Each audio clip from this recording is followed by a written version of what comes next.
Yeah, this one is, I have a lot of questions on this one. It is for the expanded dollar amount on the Kino Sports Complex. Where do I start? I was looking at Mr. Huckleberry's memo, and on page 2, you were discussing how the revenues after spring training dropped from 1.2 million annually down to 100,000. And then you state that with the recent diversification of the facility, the revenues are up to 2.9 million per year.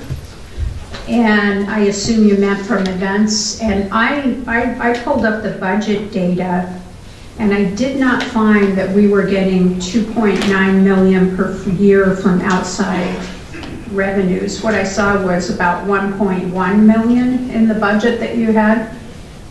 And these were actuals. And it appears that you may be including some money that comes in through IGA in that.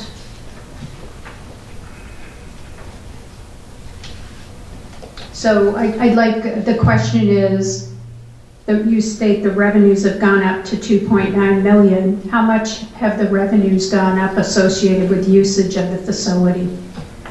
Yes, Mr. Chairman and Supervisor Miller, we can provide you with a detailed list. It's probably gone up, and I'm not quite sure. I remember constructing that through the charts that are revenues.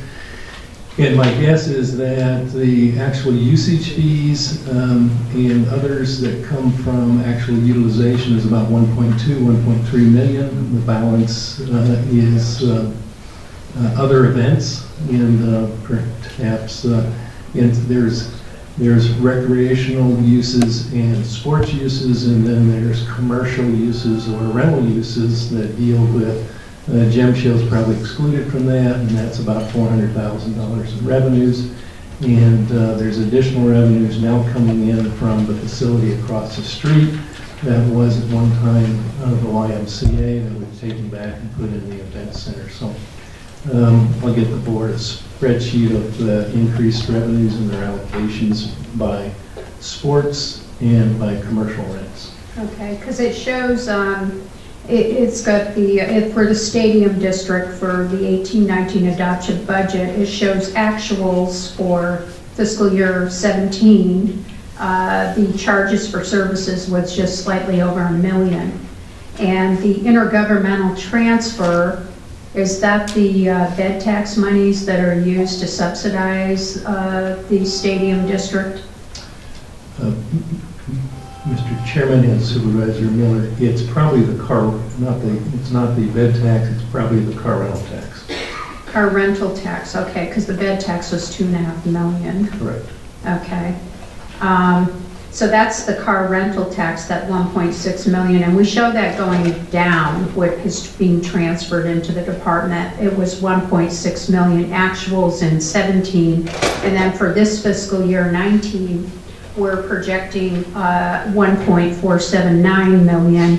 And what I note is the charges for services, the projections go from an actual of slightly over $1 million in fiscal year 17 to this year, last year 845,000, and then down to 910,000. This is where the confusion is, because you say the revenues are going up to 2.9 million, and when I look at this schedule in the budget this year, even with those intergovernmental transfers, the total is 2.394 million. Yes, Mr. Chairman and Supervisor Miller, all the growth in revenues are from events. They're not necessarily from fixed transfers like car rental tax. It bounces around year to year depending upon tourism, and pretty unpredictable swings, about $300,000 back and forth any given year. And that's a big concern, because it's only 910,000 this year, and you said the revenues are expected to be 2.9 million. That's where there's a disconnect. The growth in $500,000 in revenues over the last 3 years came from events. Okay, but you still only have 900,000 here. That's included in the 2.9. But total operating revenues, you show 2.394 for this year. You have actuals in fiscal year 17 of 2.658. So that's where the disconnect is. So we can give you the chart. We'll give the board the whole chart that shows the 2.9 revenues and the growth. Okay, because $500,000 in the last 3 fiscal years. It isn't reflected in the budget schedules. We also, you have a, in the budget for this, I noted that net operating transfers in and out, we had 1.9 million for 17, for 18, and then for this year, 7.553 million. Why the huge increase? And that's for helping subsidize the operating budget. What is that and where are the money's coming from? Yes, and that's just a huge increase. Yeah, Mr. Chairman and Supervisor Miller, it could be the transfers from the initial capital funds that were, because this is GMP 2, and this is probably funding for GMP 1. Okay. All right. Okay. Okay, the thing that really stands out to me is we had a bond election in 2015 and the voters overwhelmingly said they did not want this money invested in this stadium district. And they rejected all of them, and they did not want any further monies invested, yet we continue going down this road against the wishes of the voters, and that wasn't very long ago. And it's getting to the point where why do we even hold bond elections? I guess the voters are now becoming, you know, just the window dressing. They rejected it. They rejected the courthouse, but yet this is where our priorities are. They just rejected the road bond. Why? They don't trust us. They told us not to do something with their money, and they rejected it, yet we go, we don't care what you people have to say. We're going to continue doing what we're doing, and if anybody wonders why the voters don't trust you, I can assure you it isn't because of me. I don't need to say a word. This happens over and over again. And the other thing, as I go down this list of questions, we have these on page 1. You talked about a bonus 20-acre commercial property that is now available for private development. Is that part of the land purchase in 2014? I'm going to ask Mr. Huckleberry to respond to your comments and your questions as well. Yes, Mr. Chairman and members of the board, if you looked at the memorandum that I provided to the board on this, and these have been previous discussions we've had with the board on the Kino Sports Complex, in that the unique part about the sports complex is that its debt was paid off last year, and we're now able to actually do pay-as-you-go financing for improvements to the balance of the sports complex, and has been master planned and acquired. And the 3 properties that, again, if you look at the exhibits that were in the material that's used to actually promote private partnerships on the property, that property was originally acquired when the entire property was acquired in the South Complex. And in fact, we just met with investors yesterday who are very interested in all 3 of the commercial properties adjacent to Kino, which is Campbell. And their interest is in developing a complex associated with family hotels, restaurants, and sports entertainment venues. And those will all be prepared for an RFP and sold to the highest bidder. And so I think that what you're going to see is that the revenues, and I think I've discussed that in this memorandum, increase significantly, almost probably double within the next 3 years. And so this basically becomes a key component of economic development related to tourism. And we're already seeing pre-booking for tournament complexes in 2020. And so I think the investment is well worth it. With regard to the bond issue, the voters talked about the financing mechanism, not bonds. These revenues are restricted. They cannot be used for any other purpose, and therefore this is appropriate and wise investment. We can have a difference of... Supervisor, I would just comment, in addition to Mr. Huckleberry's comments, that the voters of District 5 did approve this subject, this particular bond, and a number of the bonds back in 2015. So there's a little bit of a disconnect there. Well, excuse me, at least there is for me and my constituents. And I just want you to recognize that as well. And also, I think this is a really good opportunity to complete some successful economic development in District 2 that is critical to us, that makes our community much healthier. And this is a part of town that has been maligned many times for its lack of business development. And here's a great opportunity to help do that, together with providing a great amenity for our youth, which are definitely in need of it. And I understand your objections, and I hear your voice, and I hear that it's shrill, but it doesn't. Excuse me, that is uncalled for, Chair Elias. I am sick and tired of the attacks. Okay, then your voice is shrill. Your voice is the shrill one. Oh, okay, very well. That's fine. We can exchange that. That's fine. My mother always said I was loud, so you're probably right about that. However, again, I just wanted to voice a difference of opinion. Do you mind if I finish my questions? Well, you interrupt. I had the floor. I had the floor, and you interrupt. Let's calm down. Supervisor Miller, you have the floor. Okay, so that 20-acre... But others are going to speak. When I finish, yes. I always allow you folks to have the floor until I'm finished.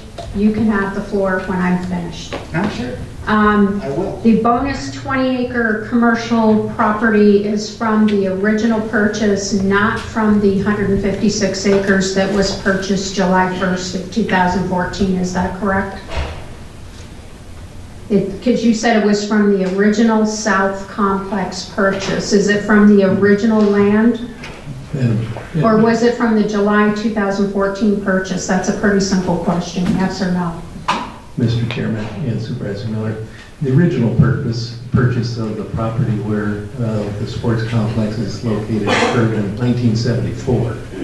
And the parcels that are basically the commercial properties, that purchase occurred in the 2014 purchase. Okay, that was the clarification I wanted. So that's out of the 2014 purchase. Of the bed tax, we have been subsidizing, and now you're going to be using this for the capital improvements. This bed tax money could also be used for operations of this facility, correct? Mr. Chairman and Supervisor Miller, yes, it could. Yeah. Same thing with the 1.5 million that we get from the car rental tax. And now, where will these monies for the operations, in the event that the massive increases in revenues don't occur, where would those monies come for the operations and maintenance of this facility if we're using the bed tax to pay? Mr. Chairman and Supervisor Miller, in the same manner in which we supported the stadium district after 2 team spring training left the facility, it's the general fund. Okay. And then the one thing that I see on here is that we're going to have pickleball courts and lots of lighting. The thing that really bothers me with this is that we seem focused in one area. Right? We're going to light up parks down here. We're going to have all this initial improvement. A lot of the folks in the north side of town don't get benefit from this area, as evidenced by the discussion that you talked about. I believe it was the sports director at the Catalina Foothills High School who said, this is fabulous. These are great designs. These fields are fabulous. I'm going to look at them when I go to build mine. I'm not going to come down and use your facility when I go to build mine up in the Catalina Foothills District. which just shows that this is really central in one area and not necessarily going to benefit the whole community. And this individual, you know, talked about, we're going to construct and maintain our own Can Ms. stadium. Huckleberry respond to you as, Yes. as you're going on, please? Yes, when I finish. We're going to, Well, then I guess you still have we a will be contacting you again as we start designing, constructing, and maintaining our own stadium field. Yeah, Mr. Huckleberry, I think she's done.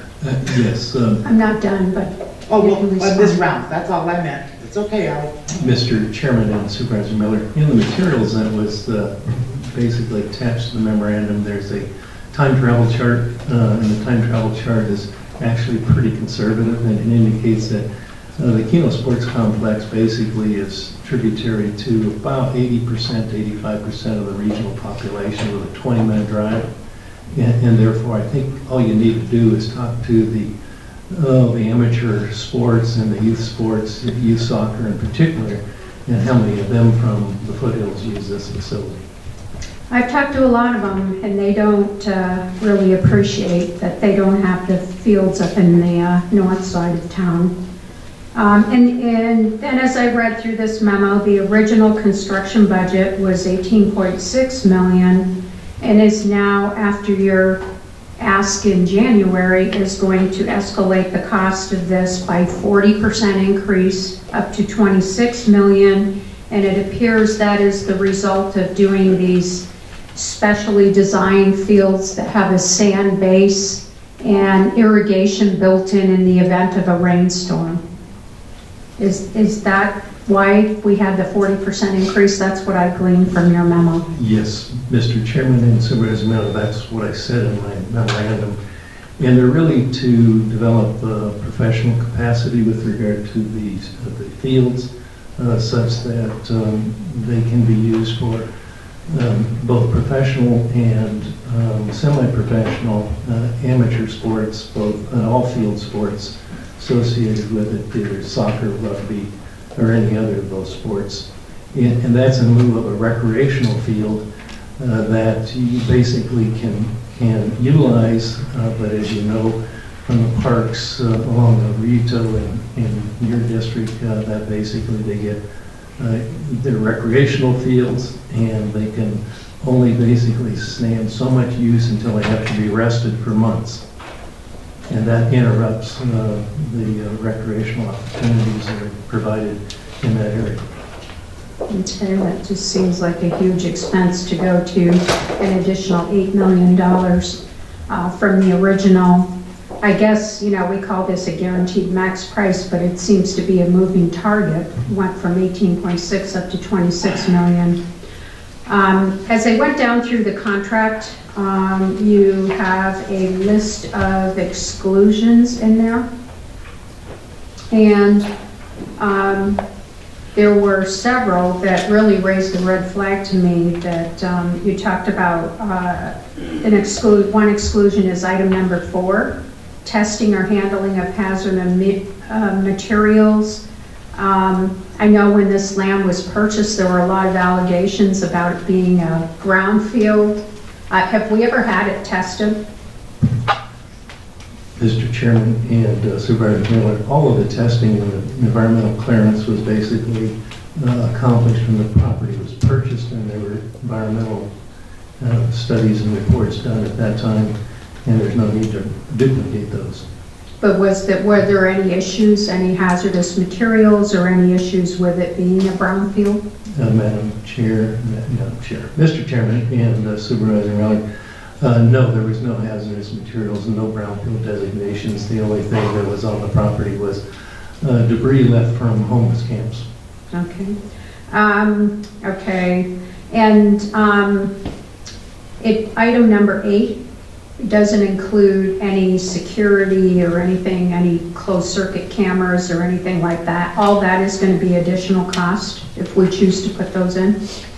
Mr. Chairman and Supervisor Miller, those are typically what we call FF&Es, or purchased after the time of construction and determined if they're necessary. So that will be a separate contract. If they are necessary. And the cost of soccer goals, it excludes soccer goals as well. Is that an additional cost?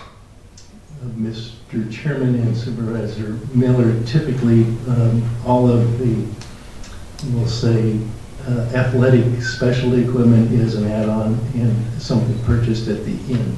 Okay, so that'll be a separate, under separate contract. It's a separate contract, and it really is because it's a product that's uniformly purchased, and therefore there's no need to have a contractor markup added to it. Okay, then we have all equipment and any affiliated concessions. Obviously the same answer. Power receptacles. The one that is concerning is item 14, sod establishment and maintenance. So do they put in the sod fields, or is that part of this contract? The maintenance part, I get it, but the establishment of it? Because it's listed as an exclusion, item number 14. Mr. Chairman and Supervisor Miller, the maintenance and establishment of the sod is included in the contract. It says, if you look at item 14, it's listed specifically as an exclusion. That's why I wrote it down.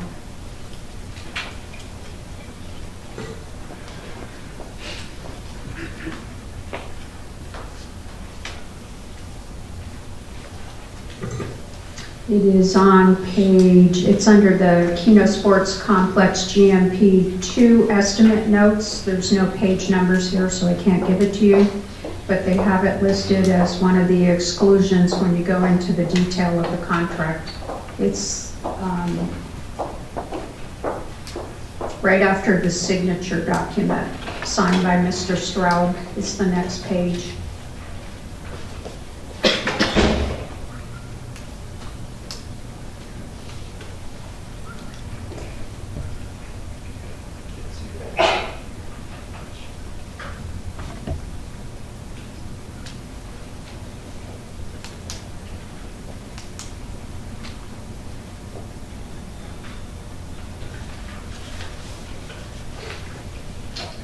Item 14, per email dated 8/20/2018, it is understood that sod establishment will be handled by owner, by Pima County. Yes, Mr. Chairman and Supervisor Miller, that's correct. Our staff at the stadium will accomplish that. So we're going to pay extra to put in the sod? No, establish the sod, which mows it, means mowing the sod. Mowing it? Okay, that's an interesting word. Okay, establishment versus, okay. Why, I don't know why they didn't just say maintenance, but that's okay. It is a term of art, and it's always good to clarify when you don't know, because I know many people don't know what sod establishment is. It sounds like installation of it. What are surface improvements in item 15? All surface improvements are excluded. Does anybody know?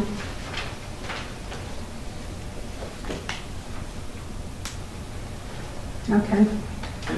And the inclusion, they have the pickleball courts, and it says landscaping only. Does that mean they're not going to do the pavement associated with the pickleball courts? I assume there's some sort of hard surface. Mr. Chairman, if you'll give me a minute, I'm trying to get to the material here because my other computer froze up. Well, I think with everything else, I think it would be, if someone could get that information, it'd be good information to have. Because I'm real interested to know what are all the costs associated with all of these exclusions at the end of the day, because that's going to cause this contract price to go up even more. You talked about the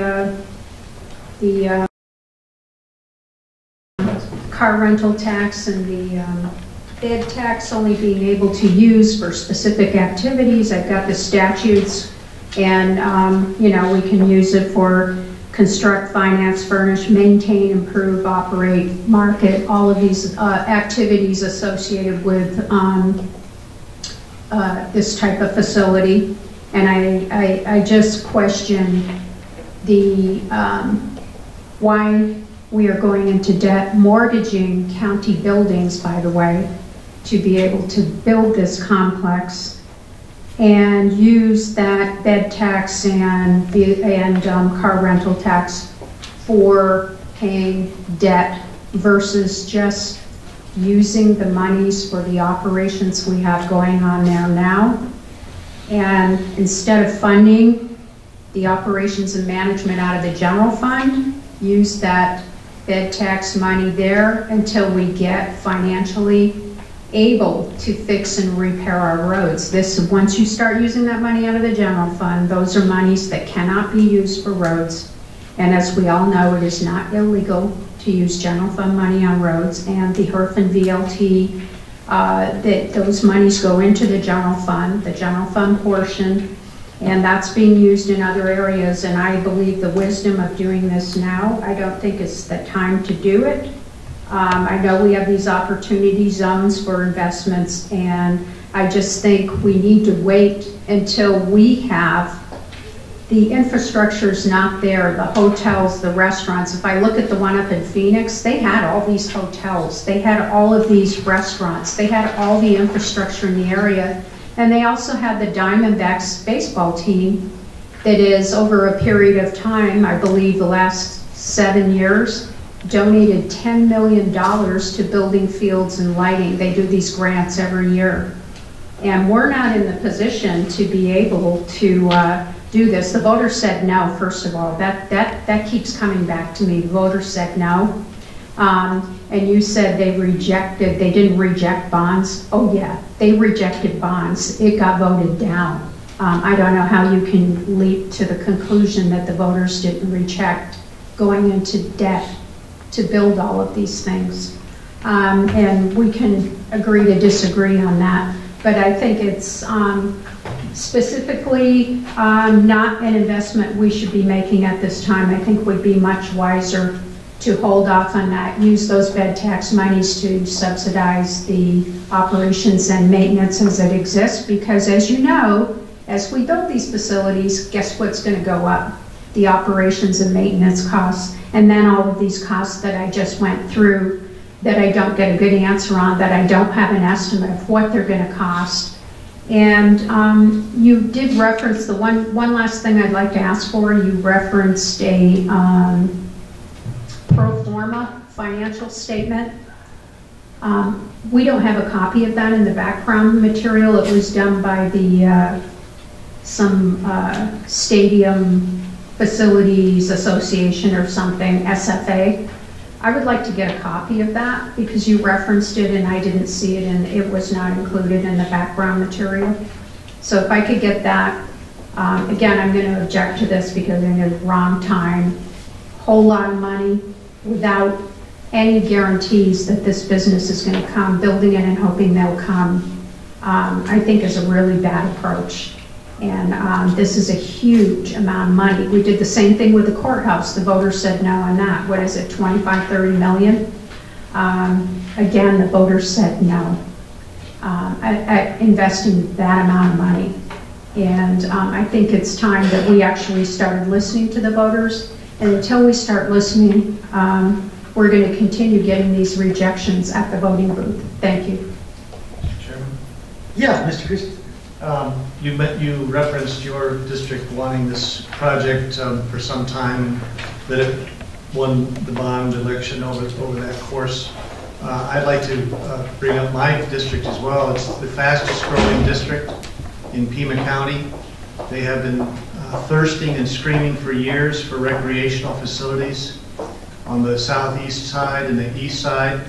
They are very underserved in that area, and this particular complex has had a questionable past, it has a questionable present, and even a more questionable future. I have consistently been against investment in this complex. I feel it's a very expensive and questionable enterprise, and consequently I will be voting against any more funding of this as well. Well, it doesn't surprise me to hear supervisors not wanting to invest in the south side. Nothing new there. Been that way probably since Pima County's been here. So, no surprises, nothing new. I am impressed by Supervisor Miller's list of questions. I think she had a very good list of questions. And they demand better answers and more clear answers.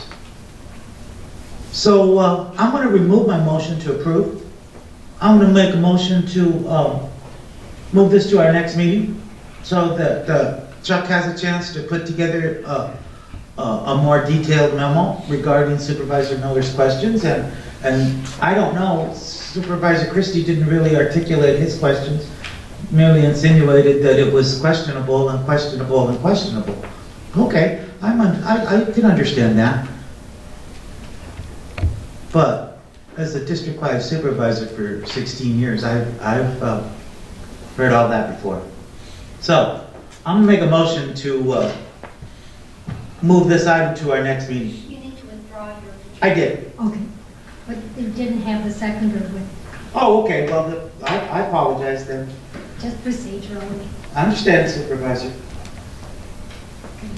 Okay, so my motion is now officially removed. Anybody want to make a motion? You move to continue. What's the meeting? I would like to make a motion to continue this to our next meeting. December 4th? December 4th is fine. Second. Any discussion? Supervisor Valadez, please. You know, I agree that a lot of the questions clarified a lot of the valid points that I think we needed to make. But I'll also remind people that the creation of the stadium and stadium district wasn't questionable. It was at a time where we had an opportunity to bring spring training back into this community. This county went looking for partners. And we looked downtown, and the only property that was made available for this venture, and we've had some of the proponents of spring training talk about this, the county was the only one that stepped up. And the only place that we had enough land to do this was exactly where it was located.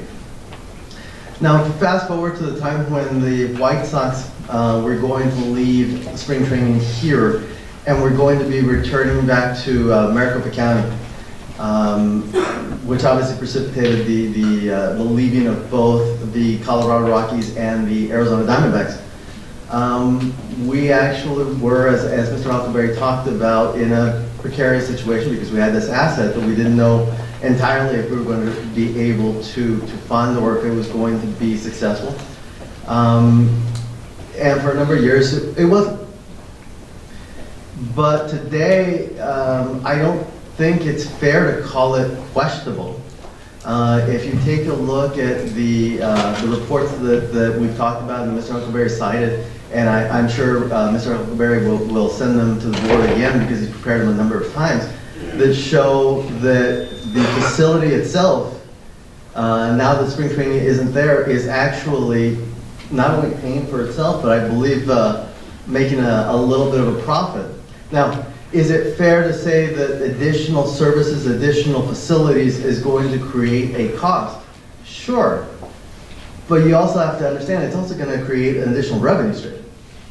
Now, obviously, we're talking about an asset in this community. Mr. Huckleberry, I think, referred to over 80% of our in the footprint of who feeds into the facility. And if you take a look at Reach 11, which is going to be an equivalent facility or minus the amenities that we're going to have on the south side of the stadium, you know, it's not necessarily in where most of the people wanted out of Maricopa County, but you know what?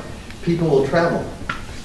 People will go from one side of town to the other, preferably than going to New Mexico, going to Phoenix, going to California, going to Texas, and other locations, because it is closer. Part of what makes this an asset is that the stadium itself sits not only on Kino Parkway, but right off of I-10, making it easy access, particularly once ADOT finishes its improvements and makes Country Club an on-off ramp location. So, yeah, you know what, we brought up half of the equation, but I think in preparation for the December 4th meeting, I'm going to ask the county administrator to further bring out the other side of that equation, because, yeah, you know what, like most projects, it's got things that you can talk about that could be negative and could be risky, sure. But you know what, government isn't about making a profit, it's about providing a service, and that's the difference. That's the difference between being a government and being a business. So I ask that in your preparation briefing memos, Mr. Huckleberry, please include the other side of that equation that I think we haven't talked about, that we haven't looked at, that we have, and the potential upside to what we're doing here, as well as to what else is going on. So I ask that for the December 4th meeting. Thank you. Mr. Huckleberry. Yes, Mr. Chairman, Mayor's Board, obviously I've got all my material back up so we can talk about it in great detail. But I think one of the important parts to remember, points, is that this is a community complex and we actually provide youth services and youth fees, and I think every member of the board will understand how many times we discounted those fees or made them significantly less, and that's because of the general fund support. Without the general fund support, this is going to turn into a complex similar to spring training facilities in Phoenix, which basically excludes the general public from those facilities and the use of those recreational facilities. I think Mr. Huckleberry's comments are well placed and very true about community assets and community availability of assets to people. When this is a spring training facilities, our kids weren't even allowed on the fields. That's changed. That ethos has changed. It's not going back. But I think this conversation has been littered with all kinds of innuendos and insinuations, and I appreciate Supervisor Valadez's comments and look forward to whatever materials we have available to us for the December 4th meeting. Roll call, please. Supervisor Bronson? Aye. Supervisor Christie? Aye. Supervisor Miller? Yes. Supervisor Valadez? Aye. Chairman Elias? Aye, motion carries unanimously. We'll be back in a few minutes.